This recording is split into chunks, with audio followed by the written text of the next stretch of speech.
Hello everyone. पिछली class में हमने इस चैप्टर को शुरू किया था जिसमें मैंने आपको कुछ बेसिक इंट्रोडक्शन बताए थे माइक्रोब्स के। मैंने आपको बताया था कि माइक्रोब्स कहाँ पाए जाते हैं और मैंने आपको ये भी बताया था कि माइक्रोब्स की शेप किस तरह की होती है। फिर हमने डिस्कस किया था कि माइक्रोब्स जो हैं अगर हम उनको पेट्री प्लेट में ग्रोथ कराते हैं तो वो किस तरह की कॉलोनीज जो हैं वो शो करते हैं। बहुत सारी चीज़ें हमने माइक्रोब्स के बारे में पढ़ी थी, जो सब इंट्रोडक्शन था इस चैप्टर का, वो हमने डिस्कस किया था। फिर कुछ इमेजेस मैंने आपको दिखाई थी बैक्टीरियोफाज की, एडिनो वायरस की, टोबैको मोजेक वायरस की। और फिर आज हम जो चैप्टर पढ़ेंगे, आज हम जो इस सेशन में डिस्कस करेंगे, उसमें बहुत सारी इंटरेस्टिंग थिंग्स को हम लोग लेके फिर चलेंगे। और सबसे पहले मैं आपको बता दूं, हम लोग जो पढ़ रहे हैं वो यूजफुल थिंग्स पढ़ रहे हैं माइक्रोब्स की। उसमें हम लोग पढ़ेंगे कि माइक्रोब्स को हम लोग अपने हाउस होल्ड प्रोडक्ट्स में कैसे यूज कर सकते हैं। यानी हम घर में डेली बहुत सारी ऐसी चीजें बनाते हैं जिनमें हम लोग माइक्रोब्स का यूज करते हैं। वो कौन कौन सी चीजें हैं जिनमें हम माइक्रोब्स का यूज करते हैं, उसके बारे में मैं आपको इस सेशन में बताऊंगा और उनकी डिटेल डिस्कशन हम लोग इस सेशन में करेंगे। तो सबसे पहले मैं आपको बता दूं कि हम लोग कौन कौन से ऐसे हाउस होल्ड प्रोडक्ट्स हैं जिनमें माइक्रोब्स को यूज करते हैं। तो सबसे पहला, जिसके बिना हमारा ब्रेकफास्ट शुरू नहीं होता, वो है कर्ड। बहुत सारे इंडियन पीपल जो हैं वो कर्ड और परांठा खाते हैं, सब लोग जानते हैं। तो कर्ड एक ही बहुत ही अच्छा ब्रेकफास्ट माना जाता है और गर्मी के दिनों में इसे दोपहर में छाछ बना के या फिर वैसे भी यूज किया जाता है। ठीक है, कर्ड हो गया जिसके अंदर लैक्टोबैसिलस को यूज किया जाता है। कर्ड के बाद आप लोग जानते हैं चीज। चीज जिसे बर्गर, सैंडविच, पिज्जा, इन सब में यूज किया जाता है। चीज बनाने के लिए भी आप लोग माइक्रोब्स का यूज करते हैं। चीज के बाद बारी आती है ब्रेड की। ब्रेड जो है, ब्रेड बनाने के लिए भी आप माइक्रोब्स का यूज करते हैं, लेकिन कौन से माइक्रोब्स का, इसके बारे में हम लोग डिटेल डिस्कशन करेंगे जब हम एक एक करके कर्ड, चीज, ब्रेड सब चीजों के बारे में पढ़ेंगे। फिर बात आती है हमारे पास डोसा इडली। डोसा इडली बनाने के लिए भी हम लोग फर्मेंटेशन करवाते हैं और यहाँ पे भी माइक्रोब्स का यूज किया जाता है। उसके बाद एक बेवरेज आता है जिसका नाम है टोडी। जो टोडी है, इसे साउथ इंडिया में यूज किया जाता है और टोडी भी एक फर्मेंटेड प्रोडक्ट है। तो सबसे पहले मैंने आपको बताया कर्ड के बारे में। कर्ड के बाद मैंने आपको बताया चीज के बारे में। चीज के बाद मैंने आपको बताया ब्रेड के बारे में। Then dosa idli, then toddy, and last में आता है अपने पास बहुत सारे अदर फर्मेंटेड फूड जो कि अलग अलग स्टेट में अलग अलग जगह के अकॉर्डिंग बनाए जाते हैं। उनकी डिस्कशन भी हम करेंगे जैसे जैसे हम इस चैप्टर को आगे प्रोसीड करेंगे। तो देर आर वेरियस प्रोडक्ट, ये सारे के सारे ऐसे प्रोडक्ट हैं जो हम लोग डेली लाइफ में यूज करते हैं। ये सारे के सारे हाउस होल्ड प्रोडक्ट हैं और इन सब के अंदर माइक्रोब्स का यूज किया जाता है। ठीक है, तो सबसे पहले हम लोग डिस्कस करेंगे कर्ड को, कर्ड की डिस्कशन करेंगे। तो मैं आप सबको बता दूं, जब कभी आपको कर्ड बनाना होता है तो आप लोग क्या करते हैं। कर्ड बनाने के लिए आप एक वेसल लेते हैं, एक बर्तन लेते हैं और इसके अंदर आप लोग क्या करते हैं, आप लोग मिल्क को गर्म करते हैं। जब मिल्क गर्म हो जाता है, गर्म करने के बाद उसे थोड़ा सा ठंडा किया जाता है, नॉर्मल टेम्परेचर पे लाया जाता है और उसके अंदर आप लोग क्या डालते हैं, उसके अंदर आप लोग पुराना कर्ड डालते हैं। जो पुराना कर्ड है, इसे आप लोग एक टर्म यूज करते हैं इसके लिए, that would B inoculum. Inoculum बोला जाता है या फिर इसे आप स्टार्टर भी बोल सकते हैं। इनोकुलम और स्टार्टर, क्योंकि it will start the formation of curd from milk. Milk से कर्ड कैसे बनाएगा, मिल्क से कर्ड कैसे बनती है, उसकी डिस्कशन भी करते हैं। जो ये कर्ड आपने मिल्क में डाला, ये है मिल्क। इसके अंदर जो आपने कर्ड डाला, एक्चुअली कर्ड क्या है, कर्ड, इसके अंदर millions of lactic acid bacteria पाए जाते हैं। ये लैक्टिक एसिड बैक्टीरिया क्या करेंगे, ये कर्ड के अंदर एक, सॉरी, मिल्क के अंदर एक शुगर पाई जाती है जिसे मिल्क शुगर कहा जाता है। इसका नाम है लैक्टोज। और ये लैक्टिक एसिड बैक्टीरिया इस लैक्टोज शुगर को लैक्टिक एसिड में कन्वर्ट कर देंगे। जब लैक्टोज शुगर लैक्टिक एसिड में कन्वर्ट हो जाएगी, लैक्टोज शुगर लैक्टिक एसिड में कन्वर्ट हो जाएगी, एंड आप लोग सब लोग जानते हैं कि एसिड का जो टेस्ट है वो सोर होता है। And this is the reason जो कर्ड का टेस्ट है वो भी कैसा होगा, सोर। कर्ड भी खट्टी होगी। लेकिन एक चीज आपको बता दूं, कर्ड सॉलिड क्यों होती है, क्योंकि ये लैक्टिक एसिड जो है ये क्या करेगा, ये केसीन प्रोटीन को कोएगुलेट कर देगा। मिल्क के अंदर एक प्रोटीन पाई जाती है जिसे मिल्क प्रोटीन या फिर केसीन प्रोटीन बोला जाता है। ये केसीन प्रोटीन का कोएगुलेशन कर देगा। जब ये केसीन प्रोटीन का कोएगुलेशन करेगा, ड्यू टू दिस रीजन जो मिल्क है वो कर्ड में कन्वर्ट हो जाएगा। ठीक है, तो आगे की डिस्कशन करते हैं। माइक्रोब्स कौन कौन से यूज करते हैं? लैक्टोबैसिलस, जिसे आप लैक्टिक एसिड बैक्टीरिया या फिर लैब भी बोलते हैं। क्लियर बेटा? फिर ये कर्ड जो है आपके सामने है। कर्ड आप लोग सबसे पहले इनोकुलम यूज करते हैं। इनोकुलम यानी जिसे आप स्टार्टर भी बोलते हैं, इनोकुलम या स्टार्टर, इसको आप लोग मिल्क के अंदर ऐड करते हैं। जब आप इसे मिल्क के अंदर ऐड करते हैं तो वो रात भर उसके लिए तो दावत हो जाती है, क्योंकि उसको उसका फेवरेट फूड यानी कि लैक्टोज शुगर मिल जाता है। अब ये क्या करेगा? ये लैक्टोज शुगर को लैक्टिक एसिड में कन्वर्ट करेगा। तो यहाँ पर लैक्टोज शुगर लैक्टिक एसिड में कन्वर्ट होना शुरू हो जाएगा, और ये पूरी रात भर उस ऑप्टिमम टेम्परेचर पे मल्टीप्लाई करते हैं। आपने 1 चम्मच भर के बैक्टीरिया डाले थे, सुबह वो पूरा बर्तन भर के बैक्टीरिया बन जाते हैं। ठीक है, फिर बात आती है लैक्टिक एसिड जो है, लैक्टिक एसिड बैक्टीरिया, ये लैक्टिक एसिड बनाएगा। ये लैक्टिक एसिड, जैसा कि मैंने आपको बताया, ये मिल्क प्रोटीन जो कि केसीन प्रोटीन है उसे कोएगुलेट कर देगा, जिसकी वजह से मिल्क प्रोटीन को पार्शियली डाइजेस्ट कर देगा, कोएगुलेट कर देगा, जिसकी वजह से आपके पास एक मिल्क से कर्ड में कन्वर्जन हो जाएगी। आपके पास जो कॉन्सिक्वेंट सीक्वेंट आएगा, प्रोडक्ट आएगा, दैट वुड बी कर्ड। ठीक है, तो कर्ड क्यों बनाते हैं? क्या फायदे हैं कर्ड के? मतलब नॉर्मल हम लोग दूध भी तो पी सकते हैं, कर्ड से क्या बेनिफिट मिलता है? मैं आपको बता दूं, बहुत सारे ऐसे बेनिफिट हैं जो हमें मिल्क से नहीं कर्ड से मिलते हैं। तो सबसे पहला बेनिफिट ये है कि कर्ड के अंदर मिल्क के कंपैरिजन में ज्यादा न्यूट्रिएंट्स पाए जाते हैं। सेकंड बेनिफिट की बात करें तो कर्ड के अंदर मिल्क के कंपैरिजन में ज्यादा विटामिन B12 पाया जाता है। थर्ड अगर बात करें कर्ड के अंदर, अगर हम बात करें कर्ड, जैसे ही हम खाएंगे कर्ड हमारे स्टमक में जाती है, और आप सबको पता है कर्ड की पीएच 7 से कम होती है, यानी कर्ड एसिडिक होती है। जब ये हमारे स्टमक में जाएगी, हमारे स्टमक में जा करके ये वहां के एनवायरनमेंट को एसिडिक कर देगी, वहां की पीएच को रिड्यूस कर देगी। जब हमारे स्टमक की पीएच रिड्यूस हो जाएगी तो क्या होगा? वहां पे कोई भी पैथोजन सरवाइव नहीं कर पाएगा। सॉरी, इसका मतलब ये पैथोजन से, हमारे अंदर पैथोजन से हमें बचाती है, यानी ये प्रोबायोटिक्स का काम करती है। तो लैक्टिक एसिड बैक्टीरिया जब हमारे स्टमक में जाते हैं तो वहां पर हमें डिजीज होने से बचाते हैं, क्योंकि वहां पर ये उन पैथोजन को किल कर देंगे जो एसिडिक कंडीशन में सरवाइव नहीं कर पाते। तो ये था कुछ कर्ड के बारे में। सेकंड प्रोडक्ट जो है बहुत ही इंपॉर्टेंट, हमारा चीज। चीज बहुत ही इंटरेस्टिंग और आजकल तो सबको पसंद है। सैंडविच कौन नहीं खाता?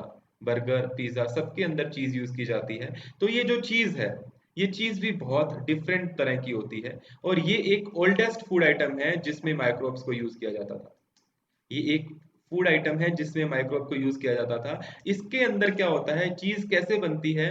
By partial degradation of milk fat, यानी मिल्क फैट का, कर्ड में प्रोटीन का पार्शियल कोएगुलेशन होता था, लेकिन यहाँ पे मिल्क फैट के साथ साथ मिल्क प्रोटीन दोनों का ही पार्शियल कोएगुलेशन होता है। सो पार्शियल डिग्रेडेशन होता है किसका? मिल्क फैट का, as well as milk protein का। मिल्क प्रोटीन कौन सी है? केसीन। मिल्क शुगर कौन सा था? लैक्टोज। तो ये सारी बातें आपको ध्यान में रखनी है, तभी सारी चीजें क्लियर होती चली जाएंगी। बहुत आसान चीजें हैं। फिर आप सब लोग जानते हैं कि चीज जो है वो एक तरह का नहीं होता, चीज की बहुत सारी वैरायटी मार्केट में अवेलेबल है। उसका टेक्सचर अलग हो सकता है, उसका फ्लेवर अलग हो सकता है, उसका टेस्ट अलग हो सकता है। ये सारी चीजें वेरी क्यों करती हैं? क्यों एक चीज का टेस्ट दूसरी चीज से अलग होगा? क्यों एक चीज का टेक्सचर दूसरी चीज से अलग होगा? क्यों दूसरी चीज का टेक्सचर तीसरी से अलग होगा? और क्यों इनके आपस में फ्लेवर अलग होंगे? क्योंकि इन्हें बनाने के लिए अलग अलग तरह के माइक्रोब्स यूज किए जाते हैं। जैसे सबसे पहले अगर हम बात करें, अपने पास है स्विस चीज, दूसरा है कैमेम्बर्ट चीज, और तीसरा अपने पास है रॉकफोर्ट चीज। तो अब बात करते हैं सबसे पहले स्विस चीज की। स्विस चीज को बनाने के लिए आप लोग प्रोपिनियोबैक्टीरियम शर्मेनाई का यूज करते हैं। तो पहला जो स्विस चीज है, इसे बनाने के लिए आप बैक्टीरिया का यूज करते हैं। जो पिक्चर आपको नीचे दिख रही है, ज्यादातर आपने इसको देखा होगा जब आप कार्टून नेटवर्क देखते हैं या कुछ एनिमेटेड कुछ ऐसा देखते हैं, उसमें ये चीज दिखाई जाती है। तो ये जो चीज है, इसे बनाने के लिए आप लोग किसका यूज करते हैं? आप लोग बैक्टीरिया का यूज करते हैं। दूसरी एक चीज है कैमेम्बर्टी। रॉकफोर्ट चीज और कैमेम्बर्टी, इनकी बात करेंगे तो रॉकफोर्ट बनाने के लिए आप एक फंगस का यूज करते हैं, और फंगस भी कौन सी? पेनिसिलियम। ठीक है, तो इसे बनाने के लिए आप फंजाई यानी कि पेनिसिलियम रॉकफोर्टी यूज करते हैं, ये नाम दिया हुआ है यहाँ पे। और फिर बात आती है थर्ड, कैमेम्बर्ट चीज। इसे बनाने के लिए भी आप एक फंगस का यूज करते हैं, और उस फंगस का नाम क्या है? पेनिसिलियम कैमेम्बर्टी। तो ये हमारे पास दो तरह के प्रोडक्ट हमने डिस्कस कर लिए। पहला हमने डिस्कस किया था कर्ड, दूसरा है हमारे पास चीज। कर्ड और चीज हम लोग डिस्कस कर चुके हैं। अभी चीज खत्म नहीं हुआ है, चीज के बारे में कुछ और पॉइंट भी बताता हूँ, लेकिन एक पॉइंट मुझे बता दीजिए, चीज जो है वो कैसे बनती है? चीज बनती है मिल्क फैट और मिल्क प्रोटीन के पार्शियल डिग्रेडेशन से। लेकिन कर्ड कैसे बनती है? कर्ड लैक्टोज शुगर के लैक्टिक एसिड में कन्वर्जन से प्लस केसीन प्रोटीन के कोएगुलेशन से। क्लियर? आगे बढ़ते हैं और डिस्कस करते हैं आगे चीज के टाइप्स। चीज सॉफ्ट चीज है तो उसमें वाटर का कंटेंट बहुत ज्यादा होगा, 50 से 80% वाटर होगा। सॉफ्ट चीज के अंदर वाटर का कंटेंट 50 से 80% तक हो सकता है। फिर सेमी हार्ड चीज। जो सेमी हार्ड चीज है, अगर हम सेमी हार्ड चीज की बात करें तो इसके अंदर वाटर का कंटेंट 45% ही होता है। कितना होगा? 45%। ओके। फिर बात आती है तीसरा, हार्ड चीज। इसके अंदर वाटर का कंटेंट 40% से कम होता है। तो सबसे पहले सॉफ्ट चीज, जैसा कि नाम से ही पता लग रहा है, वाटर 50 से 80%। फिर सेमी हार्ड चीज, वाटर का कंटेंट 45%। फिर हार्ड चीज जिसमें वाटर का कंटेंट कितना होता है? 40 से कम होता है। आगे बढ़ते हैं और डिस्कस करते हैं ब्रेड के बारे में। तो हमने अभी तक दो चीजें पढ़ी। सबसे पहले मैंने आपको बताया कर्ड के बारे में, फिर चीज के बारे में। अब आती है कहानी ब्रेड की। ब्रेड को पहले पहले ब्रेड को बनाने के लिए आटे को गूंदना पड़ता है, आटे से ही बनता है। तो हम लोग क्या करेंगे, इसके लिए जो माइक्रोब यूज करते हैं वो हो जाएगा सैक्रोमाइसिस सेरेविसी। मैंने आपको चीज के और कर्ड के माइक्रोब्स बताए। चीज में हम बैक्टीरिया भी यूज कर सकते हैं, फंजाई भी यूज कर सकते हैं, लेकिन कर्ड बनाने के लिए आप हमेशा बैक्टीरिया यूज करते हैं। और ब्रेड बनाने के लिए आप एक ईस्ट यूज करते हैं। ईस्ट एक यूनिसेलुलर फंगस है। ईस्ट क्या है? Unicellular fungi. Am I clear to everyone? It is unicellular fungi. अब इसको कैसे बनाते हैं? बहुत सारे स्टेप्स हैं, वन बाय वन। सबसे पहले डो यानी आटे को गूंदा जाता है, आटे को अच्छे से नीड किया जाता है, डो तैयार किया जाता है। फिर उसके अंदर हम लोग ईस्ट डाल देते हैं। कौन सी ईस्ट डालेंगे? आप लोग सब लोग जानते हैं, मैंने आपको बताया भी है कि हम लोग सैक्रोमाइसिस यूज करते हैं, सैक्रोमाइसिस सेरेविसी। ठीक है, सैक्रोमाइसिस का यूज करेंगे। और सैक्रोमाइसिस क्या करेगी, उस डो में जो भी स्टार्च होगा उसे ग्लूकोज में कन्वर्ट करके उस ग्लूकोज को फर्मेंटे करेगी। उससे फर्मेंटेशन होगा। जब फर्मेंटेशन होगा उसके बाद क्या होगा? फर्मेंटेशन के बाद आप लोग जानते हैं क्या होगा, कोई बताएगा मुझे? फर्मेंटेशन के बाद आप लोग जाएंगे कि यहाँ पे जो CO2 बनेगी, क्योंकि फर्मेंटेशन में CO2 का रिलीज होता है, तो वो CO2 निकल के बाहर आएगी। जब वो CO2 निकल के बाहर आएगी तो ब्रेड का जो अपीयरेंस है वो ब्लॉटेड हो जाता है, वो स्वेलिंग आपको दिखेगी, ऐसा सूजा हुआ मतलब फूला हुआ सा दिखेगा। आपने मान लो ये चैम्बर लिया, इसके अंदर आपने डो रख दिया, इस तरह से डो रख दिया, ये डो है। लेकिन जब फर्मेंटेशन हो जाएगा तो आफ्टर फर्मेंटेशन आप देखेंगे ये आपको कुछ इस तरह से दिखेगा। ये कैसा दिख रहा है? Blotted appearance. ब्लॉटेड क्यों दिखा? क्योंकि अंदर CO2 बन चुकी है। तो CO2 will try to come out, CO2 बाहर आने की कोशिश करती है, जिसकी वजह से वो थोड़ा सा मतलब स्प्रेड हो जाता है और वो आपको ब्लॉटेड अपीयरेंस उसकी दिखती है। और जब CO2 बाहर आती है तो वो पोर कर देती है, इसी वजह से जो ब्रेड है वो सॉफ्ट, पोरस एंड स्पॉन्जी हो जाता है। क्योंकि CO2 जब बाहर आएगी तो पोर बन जाएंगे और वो सॉफ्ट हो जाएगा, थोड़ा सा स्पॉन्जी हो जाता है। ठीक है। फिर बात आती है, कार्बन डाइऑक्साइड इवेपोरेट हो जाती है एटमॉस्फेयर में, और इथाइल अल्कोहल भी साथ के साथ इवेपोरेट हो जाता है जब आप इस ब्रेड को बेक करते हैं तो। और बाकी जो आपके पास सॉफ्ट और पोरस चीज बचती है उसी को ही हम लोग ब्रेड बोल देते हैं। तो ब्रेड बनाने के लिए आप लोग कौन सा माइक्रो ऑर्गेनिज्म यूज करते हैं? ब्रेड बनाने के लिए हम लोग एक यूनिसेलुलर फंजाई यानी कि ईस्ट को यूज करते हैं, और उस ईस्ट का नाम क्या है? Saccharomyces cerevisiae. क्लियर? तो हमने तीन प्रोडक्ट पढ़े। इस तरह से पहले आटा को गूंदा जाता है, डो तैयार किया जाता है, आप देख पा रहे हैं। जब आप डो को तैयार कर लेते हैं फिर इसके अंदर ईस्ट ऐड कर दी जाती है और उसे कुछ टाइम के लिए रख दिया जाता है। जब आप उसे कुछ टाइम के लिए रखेंगे तो फर्मेंटेशन हो जाएगा, और फर्मेंटेशन होने के बाद वो ब्लोटिंग अपीयरेंस देगा, वो आपको फूला हुआ दिखेगा। उसी को क्या बोलते हैं? लिवनिंग। लीवनिंग का मतलब swelling of dough during bread making is known as leavening. जब आपने डो तैयार किया, अच्छे से गूंद लिया, उसके अंदर ईस्ट डाल के उसको रख दिया, तो वो क्या हो जाएगा, वो थोड़ी देर बाद स्वेलिंग शो करेगा। मैं दोबारा एक बार पिक्चर बना के बता दूं। ये आपने डो तैयार किया, ये डो है, ठीक है। लेकिन जब आपने इसको रखा थोड़ी टाइम के लिए, इसका फर्मेंटेशन होगा। जब फर्मेंटेशन हो गया तो ये आपको कुछ इस तरह से दिखेगा, इस तरह से, ठीक है। अब ये स्वेलिंग हो गई, इसी को ही क्या बोल दिया जाता है, लीवनिंग। क्या बोल दिया जाता है, leavening. am I clear to you? क्या मेरी बात यहां तक क्लियर है? ठीक है। फिर आगे की बात करते हैं और डिस्कस करेंगे लीवनिंग के बाद क्यों स्वेलिंग होती है, इसके अंदर ऐसा क्या प्रोसेस होता है, या ईस्ट ऐसा क्या करती है। तो ईस्ट तीन एंजाइम रिलीज करती है, amylase enzyme, maltase enzyme, zymase enzyme. Amylase क्या करता है, जो आटे के अंदर स्टार्च है उसको तोड़ करके माल्ट में कन्वर्ट कर देगा, माल्टोज में कन्वर्ट कर देगा। फिर माल्टेज एंजाइम माल्टोज को शुगर में कन्वर्ट कर देगा।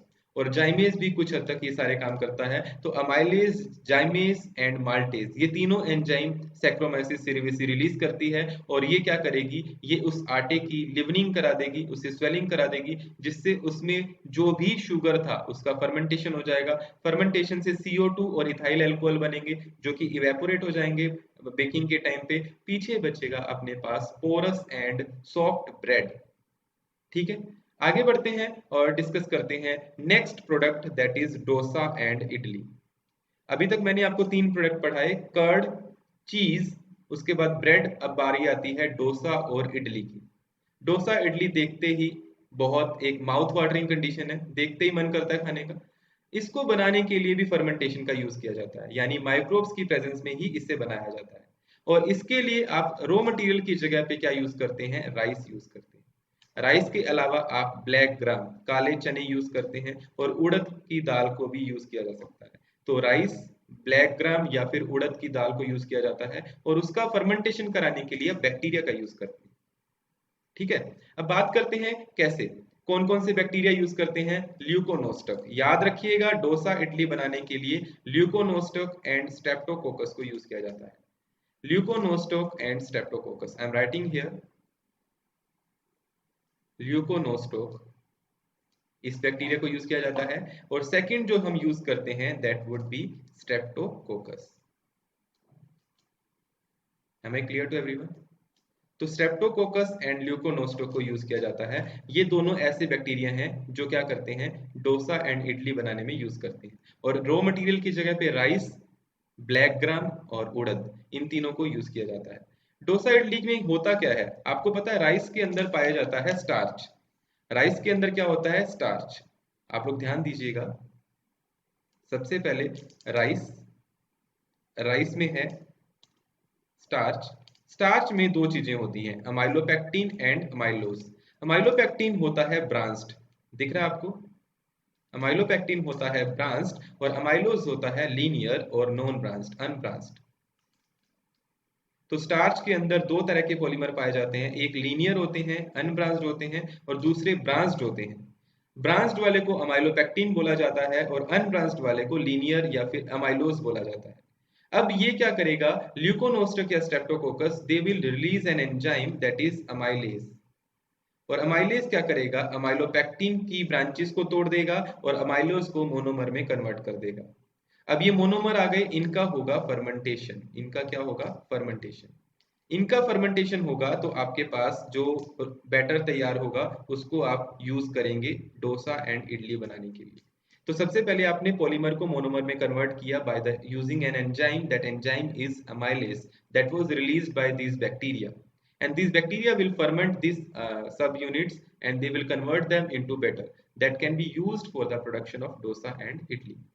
Clear? फिर डोसा इडली के बाद बात आती है next product, that is Todi. Todi की बात करेंगे, बहुत इंटरेस्टिंग है, इससे रिलेटेड क्वेश्चन कई बार पूछ लिया जाता है। ये एक लिक्विड बेवरेज है जिसको साउथ इंडिया के कुछ पार्ट में as a traditional food use किया जाता है। क्वेश्चन पूछा जाता है टोडी, सबसे पहला क्वेश्चन पूछेगा कि कहाँ यूज किया जाता है। तो some parts of the South India, ये साउथ इंडिया के कुछ पार्ट्स में यूज किया जाता है, पूरे साउथ इंडिया में यूज नहीं किया जाता। इसको कैसे बनाते हैं, इसको बनाने के लिए एक ट्री आता है, पाम ट्री, उसका सैप लिया जाता है। और इस पाम ट्री को क्या बोलते हैं? कैरियोटा यूरेनस। कैरियोटा यूरेनस इस पाम ट्री का नाम है। इससे आपको एक जूस या सैप मिलता है, उसका फर्मेंटेशन कराया जाता है। उसका फर्मेंटेशन कराने के बाद जो लिक्विड तैयार होता है, जो बेवरेज तैयार होता है, उसे ही टोडी बोल दिया जाता है। और टोडी कैसे किया जाता है? टोडी में फर्मेंटेशन कराया जाता है कुछ घंटों के लिए, कुछ आवर्स के लिए। और इसमें जो टोडी बनाते हैं तो इसके जूस में नेचुरली एक ईस्ट पाई जाती है, वो ही इसका फर्मेंटेशन कर देती है। और जिस प्लांट से ये जूस आपको मिलता है या सैप आपको मिलता है, उस प्लांट का नाम है Caryota urens. This is the picture of that plant, Caryota urens. Okay.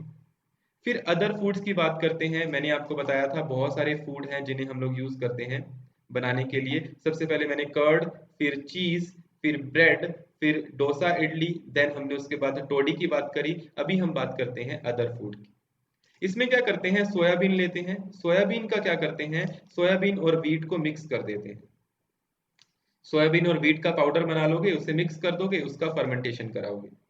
तो उसका फर्मेंटेशन कराने से आपके पास तैयार हो जाएगी सोया सॉस, जो कि ब्राउन कलर की फ्लेवर्ड होती है और सॉल्टी सॉस होती है। अब इसका आप फर्दर ट्रीटमेंट करेंगे सोयाबीन सॉस का, सोया सॉस का, और इससे आपको अलग अलग तरह के फूड मिलेंगे, जिसे आप इंडोनेशिया में टेम्फ बोलते हैं। टेम्फ, ठीक है, I am writing here tempeh in Indonesia. और जापान के अंदर इसको टोफू बोला जाता है, टोफू। ठीक है, इसे सोया सॉस से ऑब्टेन किया जाता है। एंड चाइना के अंदर इसे सुफू बोला जाता है, सुफू। तो तीन प्रोडक्ट आपके पास तैयार हो गए, टेम्फ, टोफू एंड सुफू। और ये माइक्रोब्स इनको यूज करते हैं। इसमें फिश फर्मेंटेशन भी किया जाता है, सोयाबीन का फर्मेंटेशन और बैम्बू का फर्मेंटेशन भी किया जाता है। ठीक है, इन सबको फर्मेंटेशन करके अलग अलग तरह के फूड्स ऑब्टेन करते हैं। और सोयाबीन का एग्जांपल मैंने बताया, सोयाबीन को व्हीट के साथ मिक्स करोगे, उसका फर्मेंटेशन कराओगे, सोया सॉस मिलेगी, उससे आप टेम्फ, सुफू एंड टोफू जो है वो ऑब्टेन कर सकते हैं। ठीक है, so these were the house hold product जिन्हें हमने यूज किया। अब बात आती है कॉमनली, मैं एक लेआउट या एक टेबल बना के समझाऊंगा कि कॉमनली कौन कौन से माइक्रोब्स हैं जिनको हम लोग डेयरी प्रोडक्ट्स में यूज करते हैं। तो सबसे पहला कर्ड। कर्ड है, इसके लिए लैक्टिक एसिड बैक्टीरिया यानी लैब को यूज किया जाता है। फिर बात आती है योगर्ट। योगर्ट भी एक तरह का कर्ड ही है, लेकिन ये फ्लेवर्ड होता है। और इसमें दो तरह के बैक्टीरिया यूज किए जाते हैं और वो उसके फ्लेवर को एनहांस करते हैं। एक तो है आपके पास लैक्टोबैसिलस बल्गेरिकस सॉरी, एंड दूसरा है स्ट्रेप्टोमाइसिस थर्मोफिलस। तो दो बैक्टीरिया हम लोग यूज करते हैं, lactobacillus bulgaricus and second is Streptomyces thermophilus. ये दोनों बैक्टीरिया को योगर्ट बनाने के लिए यूज किया जाता है। योगर्ट अलग अलग फ्लेवर में आती है, मैंगो फ्लेवर में, आप योगुर्ट के नाम से मिलेगी मार्केट में, तुलसी फ्लेवर में, स्ट्रॉबेरी फ्लेवर में, वनीला फ्लेवर में, वनीला फ्लेवर में, बहुत सारे अलग अलग फ्लेवर इसके मार्केट में आपको मिलेंगे। ठीक है, फिर बटर मिल्क की बात आती है। बटर मिल्क के लिए आप स्ट्रेप्टोकोकस क्रीमोरिस को यूज करते हैं, स्ट्रेप्टोकोकस लैक्टिस को भी यूज कर सकते हैं। फिर सॉर क्रीम के लिए आप यूज करते हैं स्ट्रेप्टोकोकस लैक्टिस को। और कैमेम्बर्ट चीज, मैंने अभी अभी आपको बताया था, जो कैमेम्बर्ट चीज है, जो भी कैमेम्बर्ट चीज है, कैमेम्बर्ट चीज पेनिसिलियम कैमेम्बर्टी से मिलेगी, जो कि एक तरह की फंजाई है। ठीक है, तो ये मैंने आपको बताया, these are the commonly used microbes जिन्हें आप डेयरी प्रोडक्ट्स बनाने में यूज करते हैं। फिर ये इनकी पिक्चर है, कर्ड है, देन योगर्ट है, देन आपके पास बटर मिल्क है, देन सोर क्रीम है, एंड देन कैमेम्बर्ट चीज। सो ये सारे के सारे हाउस होल्ड प्रोडक्ट हैं जिनके अंदर हमने माइक्रोब्स को यूज किया और अलग अलग तरह के प्रोडक्ट्स बनाए। So it was all about microbes in household product. In our next class, we will discuss about how we can use microbes in the industrial product. Thank you.